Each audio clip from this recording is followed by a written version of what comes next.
금주는 제77주년 광복 기념주일입니다.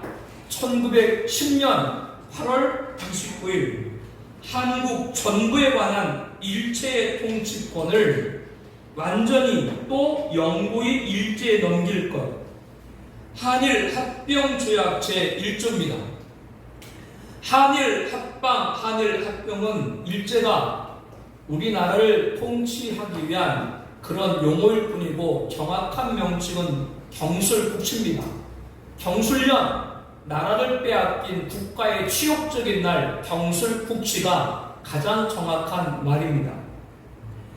나라를 잃은 서름이라고 하는 것은 너무나도 큰 비극입니다. 우리에게는 태어난 나온 바 분양 조국이 있습니다. 그리고 우리에게는 더 나은 분양 가야 할 천국이 있습니다. 세상의 조국을 잃어버리면 너무나도 크나큰 아픔이고 어려움이지만 하늘의 천국을 잃어버리면 영멸이라고 하는 것을 알아야 됩니다.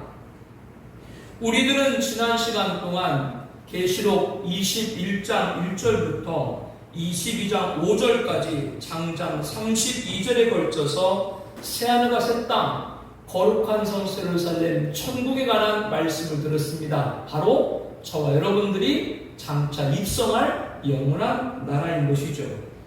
생명책에 농명된 자만이 이 나라에 들어갈 수 있습니다. 저와 여러분, 그리고 우리가 기도하는 모든 분들이 생명책에 기록된 자가 되도록 위해서 기도를 해야 하죠. 오늘 우리가 봉독한 계시록 22장 6절 이하부터는 계시록을 받은 사도 요한이 이 예언의 마무리이면서 또한 계시록의 결론으로 우리 종말 시대를 살아가는 교회 성도들의 경종을 주고 있습니다. 또 그가 내게 말하기를 이 말은 신실하고 참된지라 주곧 선자의 영의 하나님이 그의 종들에게 반드시 속히 되어질 일을 보이시려고 그의 천사를 보내셨도다.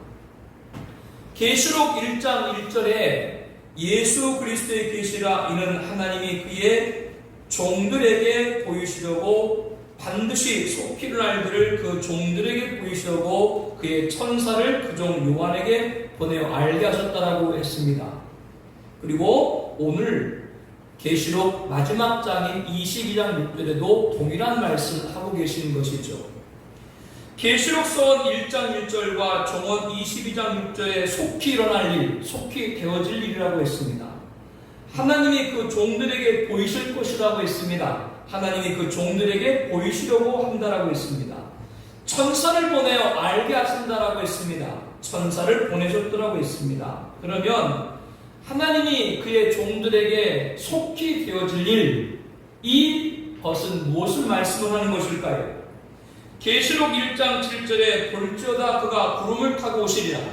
그리고 계시록 마지막 장 22장 20절에 내가 진실로 속효리라. 하나님께서 우리들에게 보여주시기 위한 속히 일어날 일이라는 것은 바로 예수님의 재림인 것을 알 수 있죠. 그렇다면 2000년 전 이렇게 말씀하시고도 아직도 오지 않으신 예수님, 또한 예수님 재림 때 생존한 성도들 말고 100년 전, 1000년 전, 2000년 전 성도들은 계시록이 아무 의미가 없는 것입니까? 아닙니다.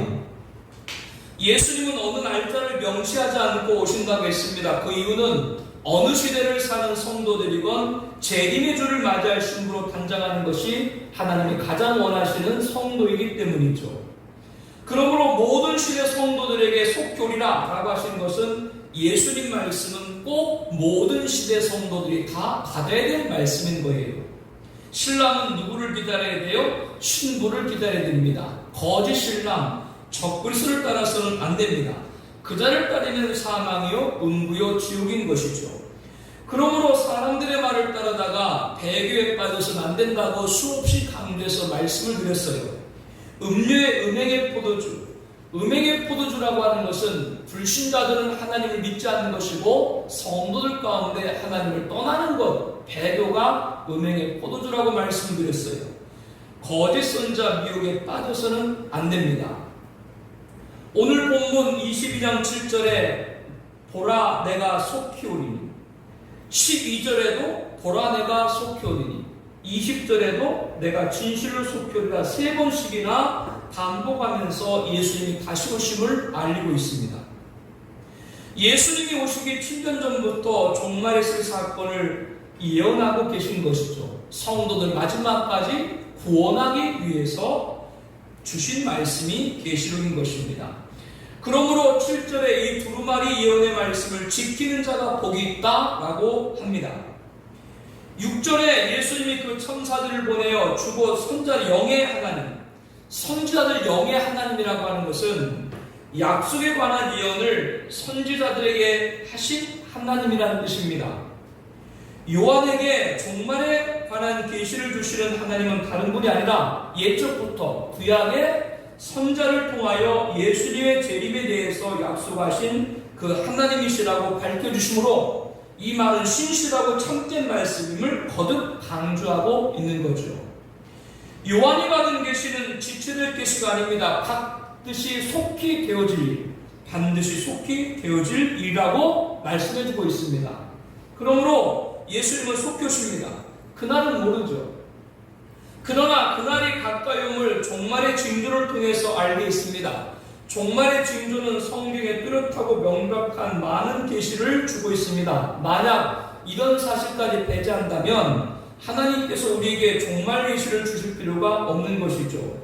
종말 계시를 주신 이유는 예수님이 다시 오실 날은 알 수 없지만 종말의 징조를 보고 그날이 가까이 옴을 알고 경각하고 대별하고 주신 것입니다. 그러므로 계시록은 반드시 알아야 됩니다. 믿어야 됩니다. 전해야 됩니다. 분명한 것은 성경에 예언된 모든 예언은 지구 역사 무대 가운데 그대로 연출되었다라고 하는 것이죠. 이것을 예언의 성취라고 합니다. 하나님의 예언은 반드시 역사 가운데 성취된다. 이것을 믿어야 되죠. 그런데 성취가 없는 예언들이 있죠. 그건 하나님의 예언이 아닙니다. 컴퓨터가 짐승표다. 바코드가 짐승표다. 베리칩이 짐승표다 떠버렸던 극단적 세대주자들, 1992년 10월 28일 예수님 재림하신다. 망언을 쏟아냈던 시한부 종말론자들, 백신을 맞으면 적그리스도 지배를 받는다. 헛소리를 외치는 음모론자들, 이들의 예언이 번번이 실패하는 것은 어떤 이유예요? 하나님의 예언이 아니기 때문이죠. 예수님은 종말에 되어질 징조에 대해서 이와 같이 너희도 이 모든 일을 보거든 인자가 가까이 곧 문 앞에 이른 줄을 알라. 이 모든 일, 종말에 되어질 징조를 보거든 인자가, 누가? 예수님이 문 앞에, 즉 재림이 임박한 걸 알라. 그렇게 우리에게 말씀을 해주셨습니다. 그러면 우리가 살고 있는 20세기 후반부터 20세기 현재까지 어떻게 종말의 징조는 진행되고 있는 것일까요? 지금 기후가 점점 극한으로 치닫고 있습니다. 그런데 재앙의 판도가 바뀌고 있죠. 예전에는 재앙이라고 하는 것은 주로 후진국을 덮치는 것으로 알고 있었습니다. 세계적으로 피해가 가장 컸던 인도네시아 지진 해일이 대표적이죠. 규모가 무려 9.0 강진에 발생된 이 해일로 인해서 인도네시아에서만 11만 229명, 주변 스리랑카, 인도, 타이 등 해안 지역에서 총 15만 7,002명이 사망을 했습니다. 그런데 코로나 팬데믹 이후에 이런 상황이 달라집니다. 가장 선진국이라고 하는 미국과 서유럽이 요즘은 최일선에서 재앙을 당하고 있죠. 북아프리카 사하라 사막, 여러분 사막이 어떤 곳인지 알죠? 중동의 사우디아라비아가 어떤 곳인 줄 알죠? 그런데 사하라 사막 사우디아라비아에서 눈이 내려요. 40cm 눈이 높여요. 그런가 하면 미국은 28개 주에서 1억 명 이상 시민에게 폭염주의와 경보를 내리고 있습니다. 스위스 하면 가장 여러분에게 떠오르는 것이 뭐예요? 이미지가 있죠. 만년설 몽블롱에 수많은 관광객이 산악열차를 타고 오르는 것입니다.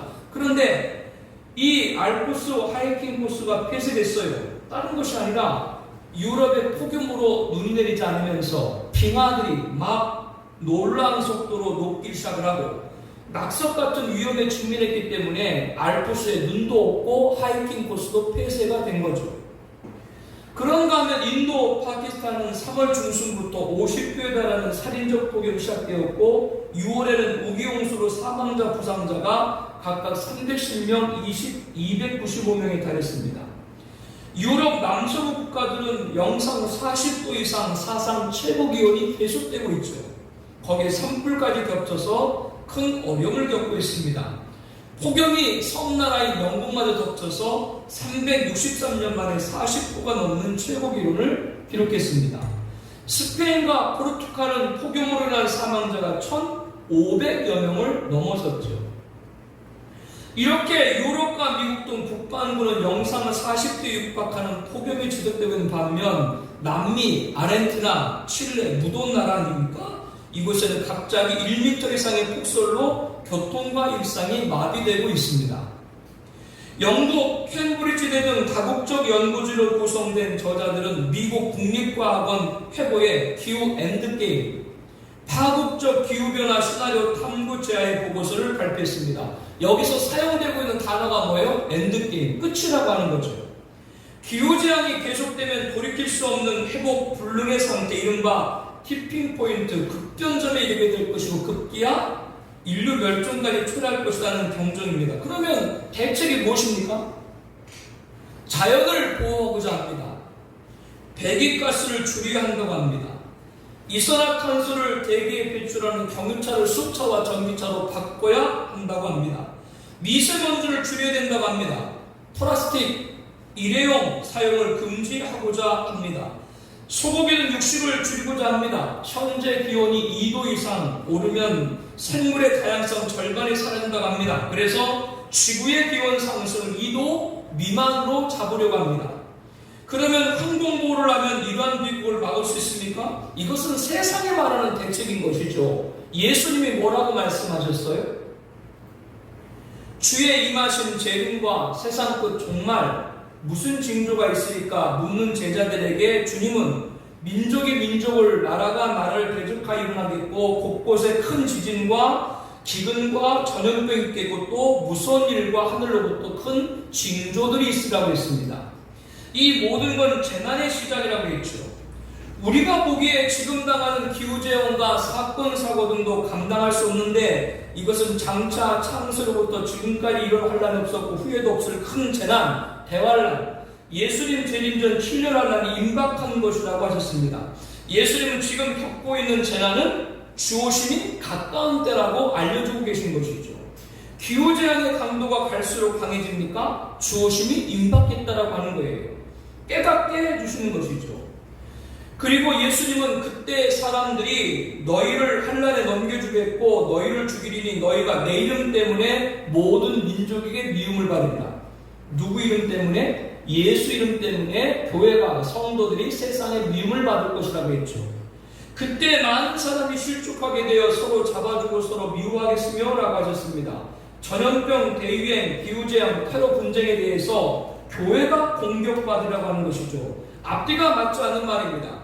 교회와 아무 관련이 없는데 교회가 원인이고 주범이 된다고 하는 것이죠. 그러나 우리는 코로나 팬데믹을 통해서 이미 당했습니다. 교회가 마치 쥐던진 것처럼 공격을 받았었잖아요. 이러할 때 예수님께서는 우리에게 믿음으로 끝까지 견디는 자는 구원을 얻을 것이다 라고 말씀을 하고 계셨죠. 작금의 기후재앙에서 세상이 말하는 대책이 아니라 주님 우리에게 뭘 말해요? 믿음을 더욱더 확실히 할 때다. 이게 우리가 대책을 가져야 할 것이다. 우리의 대책이 되어야 된다라고 하는 겁니다. 이것이 종말의 징조를 보고 내가 속히 오리라 하신 주님 말씀에 다시 오실 예수를 맞이할 성도의 준비가 되어야 됩니다. 주변에서 이런 말 많이 있고 저런 말 많이 있고 혼란스럽고 혼돈스럽고 혼미하게 할 때 여러분 다른 것 생각하지 말고 자기 믿음을 지켜요. 뭐 주변에서 이런저런 말 많이 있죠. 뭐 이래야 산다 저래야 산다 그런 말 할 때 항상 뭐 주님이 뭐 말씀했다고요? 너희들 믿음을 지켜라. 그게 여러분 생각해야 돼요. 이게 마지막 때 주오심을 맞이하는 성도 자세야 되고 이거를 갖지 못하면 마지막 때 나도 모르게 세상에 그냥 녹아버릴 수 있어요. 내가 속히 오리라 하신 말씀의 또 다른 이유는 말씀을 따르는 순종이라는 신앙적 자세를 가리킵니다. 우리는 재림의 일시를 모르죠. 그러므로 우리는 항상 항상 그날이 가까울수록 명심하고 이 예언의 말씀을 계시록을 지키는 생활을 해야 됩니다. 계시록 1장 3절에서는 이 예언의 말씀을 읽고 듣고 지키는 자가 복이 있다라고 말씀했거든요. 그런데 본문 계시록 22장 7절에는 이 두루마리 예언의 말씀을 지키는 자는 복이 있다라고 했습니다.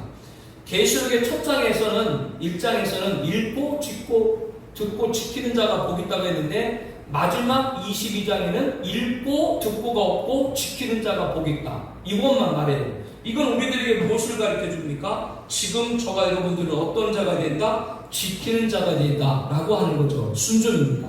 여러분에게 지킨다고 하는 것이 굉장히 필요한 시대라고 하는 것을 주의 이름으로 권면해 드립니다.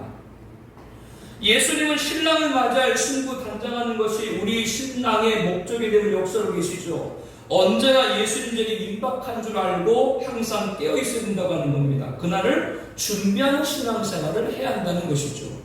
이것이 주님이 기뻐하는 성도입니다.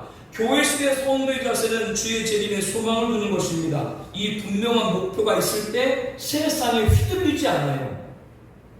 이 사실을 우리는 늘 명심해야 됩니다. 이제는 예배 드리는 것조차 어떤 마음을 갖지 않으면 순교하는 마음 갖지 않으면 이제는 주일 예배도 드릴 수 없는 시대가 다가오고 있다는 것을 우리들은 명심을 해야 됩니다. 지금 우리가 살아가고 있는 시대, 이 시대는 앞서 기후재앙의 예를 들었던 것처럼 종말적인 계시들이 실질적으로 성취되어가는 역사적 시점이 있다고 하는 거죠. 2020년 들어서 누구도 부인할 수 없는 종말의 징조 코로나 팬데믹이 지구를 덮고 있죠. 이것을 보고도 주 재림을 경성하지 못한다면 우리 중심에 무엇이 있는지를 돌아봐야 됩니다. 계시록은 기록 당시가 1세기죠. 지금은 20세기가 넘은 21세기고요.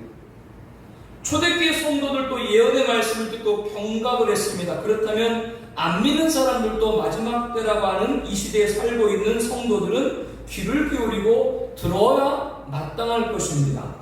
내 자신의 생활에 적용시켜서 세마포 단정하는 생활을 해야 된다고 하는 것이죠. 세마포 단정은 회개 열매를 맺어야 된다고 말씀드렸어요. 종말 시대에 가장 회개될 것은 뭐라고 말씀드렸어요? 주오심을 사모하지 않는 겁니다. 종말 시대의 가장 큰 회개는 재림 예수님을 갈망하지 않는 거예요. 예수님의 재림을 사모하지 않으면 세상의 마음을 뺏길 수밖에 없다는 것을 날마다 우리들은 묵상을 해야 됩니다. 10절 말씀에 예수님은 사도 요한에게 계시록을 막은하면서 이 두루마리 예언의 말씀을 임봉하지 말라. 그 이유는 때가 가깝다라고 말씀을 했습니다. 임봉하지 말라고 하는 것은 이 말씀을 전하라고 하는 것이죠. 증거하라고 하는 것이죠. 전파라고 하는 것이죠. 2000년 전 초림 예수님이 이 세상에 오셔서 인간을 구원하셨습니다. 이제는 재림 예수님이 오셔서 구원을 완성을 하십니다. 예수님은 알파와 오메가여 처음과 마지막의 시작과 마침이시기에 구속사 개막과 완결을 이루시는 분이 예수님인 거예요. 그러므로 교회시대 2000년 동안 살아가는 모든 성도들은 항상 주재림의 준비를 해야 됩니다. 에덴에 보인 천년왕국, 의인의 생명의 부활에 본 흰보자, 새하늘과 새 땅 천국, 인류 종말에 올 이 모든 하나님의 약속은 예수님의 재림이 있어야 성취되는 거예요. 저와 여러분이 구원받았습니다. 그런데 우리는 지금 죽으면 영혼은 천국에 가지만 육체는 땅에 묻히죠.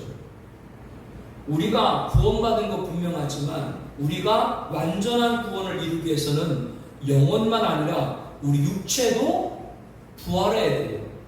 그것을 누가 보여주셨어요? 예수님이 보여주셨죠. 바꿔 말하면 성경은 전인적인 구원이에요. 영혼만 구원받는 것이 전부가 아니라 우리 이 육체도 썩을 몸이 썩지 않은 몸을 입고 영혼과 함께 구원받아야 완전한 구원인 줄로 믿습니다. 그렇다면 우리들이 육체까지 부활해서 완전한 구원을 얻으려면 그리고 그 영화로운 몸으로 천국에 가려면 반드시 누가 다시 오셔야 돼요? 예수님이 오셔야 돼요. 예수님이 재림하기 전까지는 완전한 구원을 이루는 것이 아니에요. 그렇다면 우리들은 무엇을 소망해야 돼요? 당연히 예수님의 재림을 소망을 해서 우리 육체도 부활해서 완전한 구원을 얻고 저 영원한 나라 천국에서 영원히 살기를 갈망해야 됩니다. 이렇게 예수님의 재림이 우리들에게 소망이 되어야 되는 이유죠. 이 예언의 말씀은 교회 시대 모든 세대의 경종과 열매 맺는 신앙생활에 큰 유익이 되는 것입니다.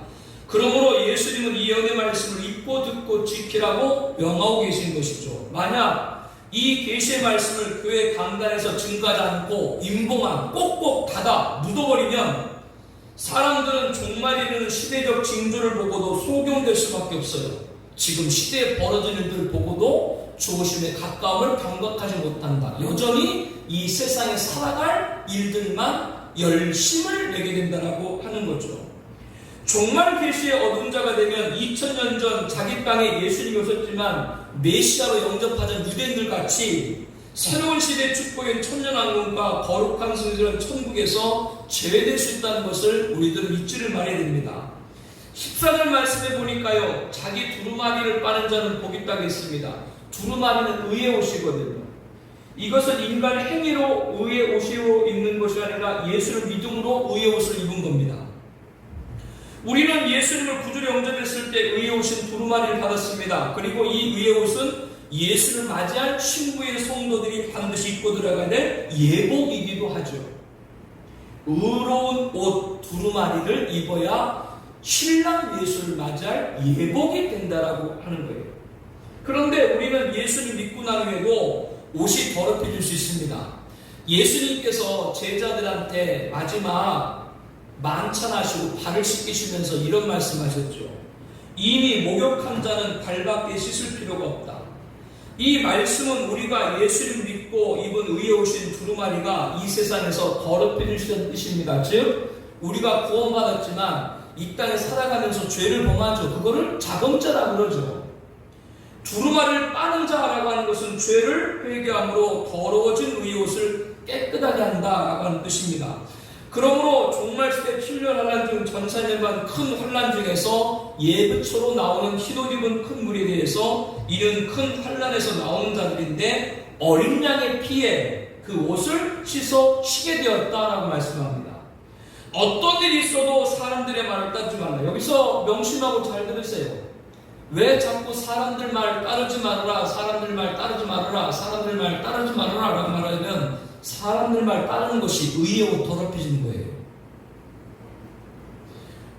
눈으로 안 보이잖아요. 우리가 입은 구원의 옷이, 의의 옷이, 두루마리가 깨끗한지 더럽힌지 모르잖아요. 눈으로 보이지 않지만 어떤 것이 기준이라고요? 사람 말 들으면 우리의 옷은 더럽혀지는 거예요. 하나님 말씀이 우리에게 구원을 이루고 정결하게 하시는 줄로 믿습니다. 그래야 배교에 빠지지 않는 것이죠. 이것이 어린 양의 피에 그 옷을 쉬게 되었다라고 하는 뜻입니다. 바로 이들이 예수님 재림을 맞이하고 거룩한 세상 천국, 그곳에 있는 성곽 12문을 통해서 그 성 안에 있는 생명나무 나아가 그 열매들을 마음껏 취할 수 있는 복 있는 자가 되는 것이죠. 18절 말씀에 다시 오실 예수를 맞이할 구체적 준비를 말씀하고 있습니다. 그러면 우리가 예수를 맞이하면 어떤 준비를 해야 되는가? 우리 18절 말씀을 함께 보겠습니다. 내가 이 두루마리 예언의 말씀을 듣는 모든 사람에게 증언하노니 만일 누구든지 이것들 외에 더하면 하나님이 두루마리 기록된 재앙을 그에게 더하실 것이요. 재림의 예수를 맞이하기 첫 번째로 이것들 외에 더하면 안 됩니다. 이것들은 이 두루마리 예언의 말씀, 계시록의 예언의 말씀, 나아가 성경 전체의 말씀을 모하면 안 된다고요? 더하면 안 된다라고 하는 겁니다. 말씀을 더하면 뭐가 되느냐? 이단 사이비가 돼요. 그들은 하나님 말씀을 멋대로 해석을 합니다. 자기들에게 유리하게 이것저것 마구 갖다 붙이는 거죠. 지금은 하나님의 교회 세계 복음 선교회로 명칭을 바꾼 안상홍 증인에는 교주 안상홍을 아버지 하나님을 모시다가 그가 죽자 그의 둘째 부인인 장길자를 어머니 하나님으로 모시고 있죠. 그러면 그들은 무슨 근거로 이렇게 주장을 하는가? 창세기 1장 26절에 보게 되면 하나님이 사람을 만들 때 우리 형상을 따라 우리 모양대로 우리가 사람을 만들었다라고 했습니다. 하나님이 사람을 만들 때 혼자가 아니라 우리 복수로 만들었는데, 만들고 나니까 사람이 뭐가 됐어요? 남자도 나오고 여자도 나왔다. 그러니까 하나님도 남자 하나님이 있고 여자 하나님이 있다라고 하는 거예요. 그래서 남자 하나님이 누구예요? 안상홍이고, 여자 하나님이 누구예요? 장길자다. 그들을 믿는 자들은 안상홍이 아버지 하나님이고 장길자가 어머니 하나님이라고 하는 거죠. 그러나 이것은 궤변입니다. 왜 그런가요? 성도 여러분, 하나님이 사람을 창조할 때 우리 형상대로 만들자라고 했을 때 거기서 말하는 우리는 누구예요? 그것은 성부 하나님, 성자 예수님, 성령 하나님, 삼위일체 하나님인 줄로 믿습니다. 이렇게 하나님은 하나님의 형상, 즉 하나님을 예배하는 자로 누구를 만든 거예요? 사람을 만들었다. 이게 맞는 성경의 해석인데, 그러나 앞서 말한 이 안상홍 증인의 같은 자들은 성경에 없는 말을 자꾸 보태는 거죠. 이러한 일들은 모두 성경을 더하는 이단 사이비들의 특징입니다. 그렇기 때문에 누구든지 두루마리 예언의 말씀을 더하면 하나님이 이 두루마리 기록에 기록된 재앙들에게 더할 거라고 엄중하게 말씀합니다. 말씀을 더하는 이단들에게 성경에 기록된 재앙을 더한다. 하나님 말씀을 자기 멋대로 더하니까 그에 따른 심판도 더한다. 심판을 더한다는 말은 어떤 뜻이냐면요, 성경에 나와 있는 재앙을 하나도 남김없이 그에게 쏟아붓는다고 하는 거죠. 예수님이 마태복음 24장 22절에 그날들을 감하지 아니하면 모든 육체가 구원을 얻지 못할 것이니 그러나 택하신 자들 위하여 그날을 감하시리라. 하나님께서 말씀을 더한 자들은 이 감함을 받지를 못하는 거예요. 개들과 점술가들과 음행하는 자들과 살나는 자들과 우상 숭배자들과 거짓말 좋아하며 지어낸 자는 다 성 밖으로 있으리라. 15절 말씀인데, 성 밖은 어디에? 거룩한 성 밖이니까 어디입니까? 둘째서만 지옥이죠. 여기 말씀 보면 하나님의 심판, 재앙을 받을 자들 열거하고 있는 거예요. 개들, 점술가들, 음행하는 자들. 음행하는 자들은 누구냐면 하나님을 떠난 자들 말합니다. 방금 말씀드린 안상홍 주인의 같이 사람을 하나님으로 믿는 자들입니다. 신천지도 누구를 하나님을 믿어요? 이만희가 하나님이라며. 이만희가 안 죽는다며. 이만희가 안 죽는데, 이만희가 안 죽는데 제일 예수란 말이나 하나님 똑같은 말이지. 이만희가 죽어요. 이만희가 죽으면 어떻게 내 그것까지 만들어 놨어요. 방금도 말했잖아요. 안상홍이 아버지 하나 믿다가 죽으니까 뭐라고 말했어요? 어머니 장길자를 만드시 이만희 죽으면 대형로를 만들어 놨다고. 살인자는 누구냐? 이것은 육적 살인을 말하는 것이 아니라 영적인 살인은, 즉 다른 성도들 신앙에서 떠나도록 하는 자들이 살인자들이죠. 그리고 우상숭배자들, 성도들이 배교에 빠지는 것도 우상숭배라고 말씀드렸습니다. 여러분 이거 절대 쉽게 생각하지 말아요. 우상숭배는 관용이 있어서는 안 돼요. 어디 대통령 부인이 법사들 많아요. 나라 망해요. 저는 누구보다도 대한민국을 사랑하고 대통령이 누가 됐든 기도해요. 대통령이 이상한데 그림자 밟으면 안 돼요. 내가 그 사람만 좋아하고 우상은 절대 그거는 관용이 있어서는 안 되는 거예요. 거짓말을 좋아하며 지어내는 자, 하나님의 심판, 재앙을 받을 자로 말씀합니다. 거짓말을 좋아하고 지어낸다는 것이 바로 말씀을 더하는 거예요. 이들은 둘째서만 굶으신 지옥에 떨어진다라고 계시록 20장 10절에 말합니다. 하나님 말씀을 더하는 가장 큰 악을 행할 자가 누구예요? 적그리스도들. 왜? 적그리스도 다시 누구라고 하니까 하나님. 그러니까 주변에 자기가 하나님이다, 예수님을 말하는 자들 있죠. 그들은 가장 큰 죄악을 받고 심판받습니다. 자기가 하나님을 했던 적그리스도 어떻게 심판받았어요? 죄인 예수님이 죽지도 않아, 죽이지도 않아, 산채로 지옥에 집어던져. 그렇기 때문에 자기가 하나님을 했던 자들, 그들은 그 자와 같이 가장 비참하고 참혹한 심판을 받을 수밖에 없습니다. 그렇기 때문에 적그리스도 같이 자기가 하나님을 한 그 자를 따른 자들도 은부 지옥이 뒤따른다라고 성경 말합니다. 이렇게 인류에게 악을 행한 적그리스도 종국은 상층을 지옥에 떨어지게 되는 거예요. 하나님 말씀을 더하는 자들이 얼마나 큰 죄인가를 성경은 말하고 있죠. 오실 예수를 맞이할 구체적 준비 첫 번째 뭐라고요? 말씀을 더하면 안 돼요. 두 번째는 19절에 이렇게 말합니다. 우리 함께 말씀 볼게요. 만일 누구든지 이 두루마리 예언의 말씀에서 제하여 버리면 하나님이 이 두루마리에 기록된 생명나무 및 거룩한 성에 참여함을 제하여 버리리라. 다시 오실 예수를 맞이할 구체적 준비 두 번째는 말씀을 제하지 말라라고 하십니다. 감하지 말라라고 하는 거죠.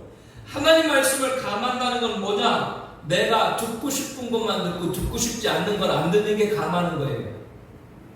씨 뿌리는 비유 여러분 잘 아시죠? 길가가 나오고 돌밭이 나오고 가시떨기가 나오는데 여러분 여기 나오는 길가와 돌밭과 가시떨기도 다 하나님 말씀을 듣긴 들었어요? 안 들었어요? 다 들은 거예요. 그런데 길가는 악한 자가 와서 그 마음에 뿌려진 말씀을 뺏어갔죠. 왜 뺏겼습니까? 돌밭, 환난이나 박해, 가시떨기, 세상 염려와 재물의 유혹으로 말씀이 자라나지 못했다라고 했습니다. 이에 대해서 예수님은 말씀을 듣기는 들어도 깨닫지 못할 것이고 보기는 보아도 알지 못할 것이라고 했죠. 신앙생활을 잘 하다가 환난이나 박해 그리고 세상의 염려와 재물의 유혹이 오면 말씀의 귀를 닫는 거죠. 지금 나에게 축복의 말씀으로 행해야 되는데 이 축복의 말씀은 축복의 말씀으로 보이지 않는 것이죠. 그러므로 빨리 깨닫고 말씀 앞에 서야 되는데 계속해서 말씀을 거부하게 되면 그것이 하나님 말씀을 제하는 데까지 이룰 수 있다고 하는 걸 우리들은 조심해야 됩니다. 만일 누구든지 이 두루마리 예언의 말씀을 제하해버리면 말씀을 이것은 안 들었던 자가 아닌 거예요. 말씀을 들었던 자고. 그러니까 여기 나와 있는 이 말씀의 경종은 성도들한테 주는 경종이지 불신자한테 주는 것이 아니에요. 이단 사이비들도 다 어디서 출발한 거예요? 교회에서 출발한 거예요. 다 기독교에서 출발했다는 걸 알아야 돼요. 말씀을 들었던 자, 듣고 있는 자에게 더 해당된다는 것이죠. 바꿔 말하면 고의적으로 말씀을 감해버리는 겁니다. 특별히 계시록을 통한 재림의 메시지를 듣고도 읽고 지키는 자가 복이 있다라고 했는데 그거를 행하지 않으면 여기에 빠질 수 있다고 하는 걸 우리 또한 알아야 됩니다. 이 두루마리 예언의 말씀에서 제하해버리면 이 말씀을 제하해버리면 영적으로 무지해가지고 성경을 바로 해석하지 못해가지고 말씀을 제하는 것이 아니라 하나님 말씀을 듣고도 고의적으로 말씀을 빼버리는 것이라고 여러분에게 말씀드렸어요. 자기 마음에 맞지 않기 때문에 그렇습니다. 그러므로 성령님께서 잘못되었다고 하실 때 깨닫고 고쳐야 됩니다. 그러나 끝내 고치지 않으면 하나님이 이 두루마리 기록된 생명나무 및 거룩한 성 참여함을 제어보시라 라고 했습니다. 거룩한 성을 예루살렘 말하죠. 천국을 말하는 거죠. 천국에 들어가지 못한다고 하는 것이죠. 말씀을 제하는 일에 끝내 바로 들어가지 못하면 불신자와 똑같은 결과에 놓이게 된다는 걸 알아야 됩니다. 특히 성경의 마지막 권이고 구원의 완성이고 하나님의 구속사의 완결인 계시록을 경히 여겨서는 안 돼요. 앞서 하나님 말씀을 더하는 것은 누가 많이 행하는 죄라고요? 이단 사이비들이 많이 하고 하나님 말씀을 죄하는 죄는 교회 안에서 많이 범해요. 유념을 해야 돼요. 그 중에서도 계시록을 자꾸 열애시키고 있다고 하는 것은 대단히 잘못됐다고 하는 걸 오늘 말씀을 통해서 여러분들이 잘 알기를 바랍니다. 태초에 말씀이 계시니라. 말씀이 하나님과 함께 계신 이 말씀은 곧 하나님이시다. 이때 태초의 말씀이 누구예요? 예수님이죠.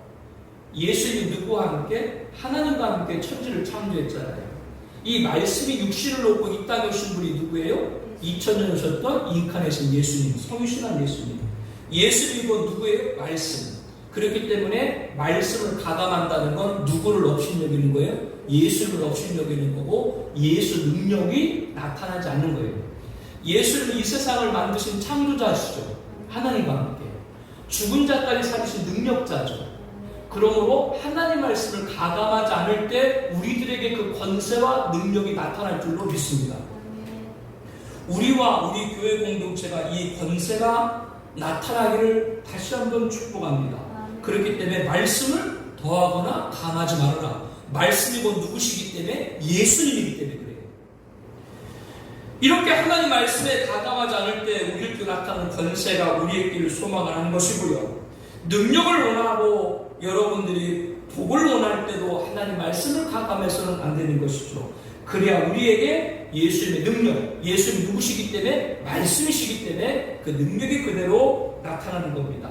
마지막 시대 신앙에서 승리할 수 있는 겁니다. 세상 그 어떤 것도 번잡할 수 없는 죽은 자도 달린 권세가 마지막 시대의 배교와 맞서 싸워 이기고 적을 추종하지 않고 진리를 사수할 수 있도록 우리에게 임하여 줄 겁니다. 왜? 말씀을 가감하지 않았으니까요.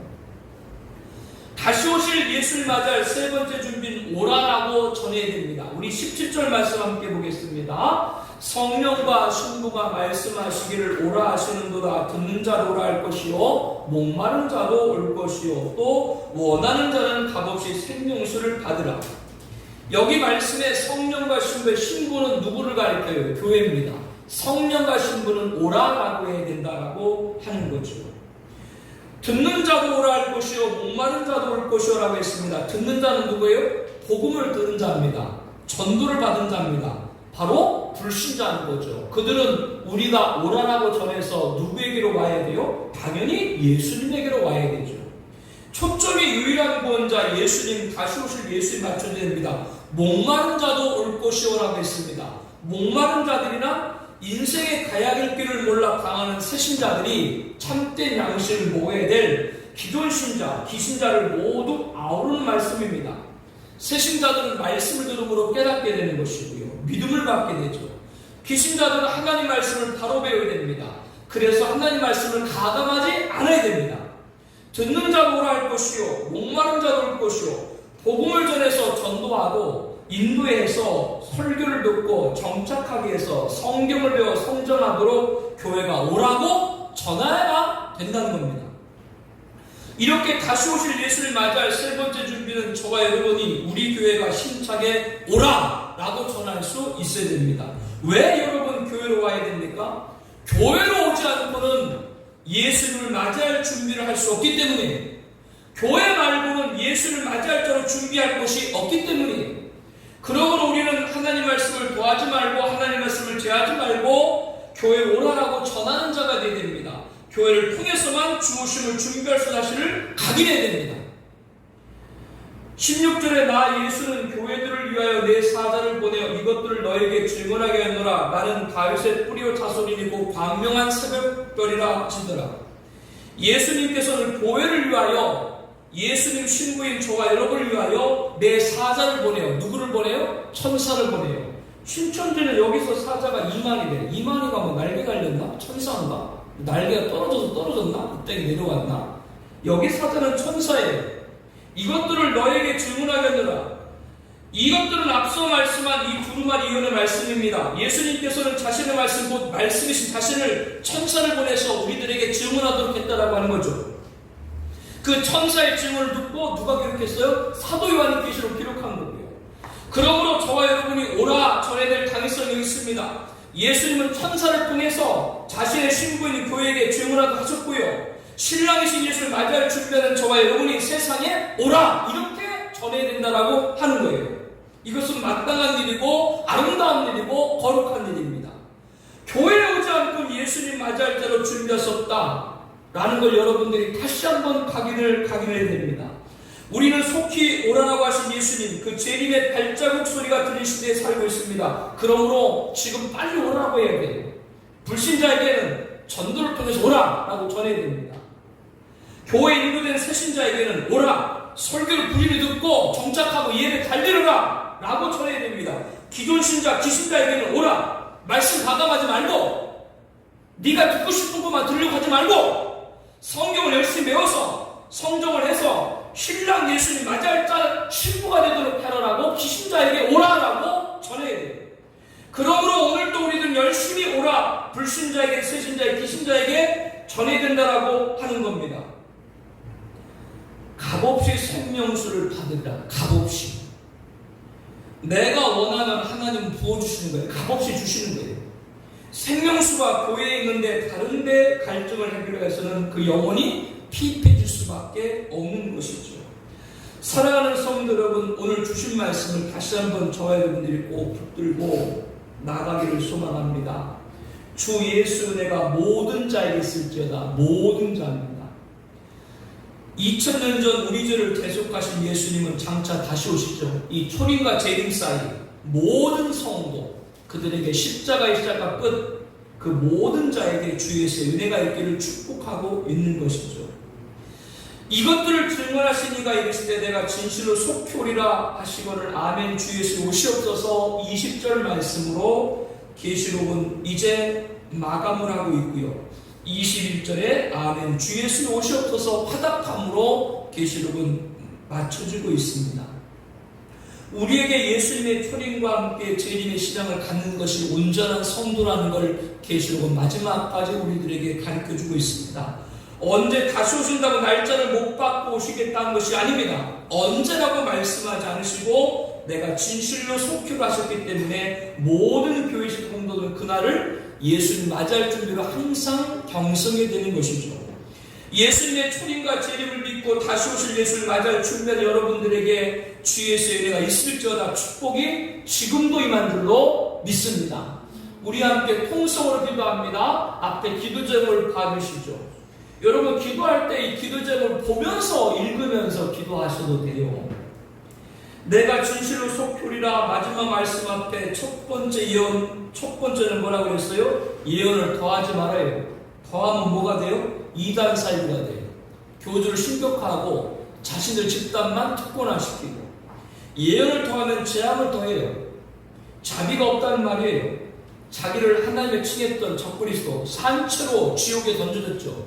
주변에 이단 사이비 가운데 자기가 하나님이다, 재림 예수다 떠버린 자들, 그와 같은 가장 비참하고 참혹한 종말을 맞게 됩니다. 우리 가운데 이단 사이에 빠져서 말씀을 토하는 죄에 빠진 자가 있어도 안 되겠죠. 너 그들을 또 인도해야 되겠죠. 이를 위해서 기도합니다. 내가 진실로 속히 오리라 마지막 말씀 앞에 두 번째는 예언을 제하지 말아야 됩니다. 재림 메시지가 듣고 싶지 않다고 듣지 않아서는 안 돼요. 자칫 말씀을 제하는 데까지 올 수 있습니다. 특별히 계시록, 모든 구원의 완성의 결론인 계시록을 경히 여겨서는 안 됩니다. 우리 가운데 성령님께서 잘못됐다고 하실 때 깨닫고 고치는 자가 되될 줄로 믿습니다. 듣고 싶지 않은 것도 아멘하고 순종하라. 마지막에 읽고 듣고가 빠지고 뭐만 남았다고요? 지키는 자가 보겠다라고 계시록은 22장에 정리를 내리고 있습니다. 내가 진실로 속히나 마지막 말씀 앞에 오라고 전해야 됩니다. 교회인 성도는 세상의 교회로 오라고 전해야 돼요. 교회 오지 않고 예수님 맞이할 수, 준비할 수 없기 때문이죠. 불신자들은 전도를 통해서 복음으로 오라 해야 되고, 서신자들에게 오라, 설교를 듣고 정착하고 예배 잘 드려도 오라 해야 되고, 기신자들에게 오라, 가담하지 않고 성경을 배워서 신랑 예수를 맞이할 신부가 되라, 이렇게 우리들 오라라고 전하는 사명을 감당하는, 내가 진실로 속히리라 마지막 말씀 앞에 이 세 가지가 우리가 해야 될 일이고, 이 축복이 있어야 됩니다. 우리 함께 통성으로 이 시간 기도하겠습니다.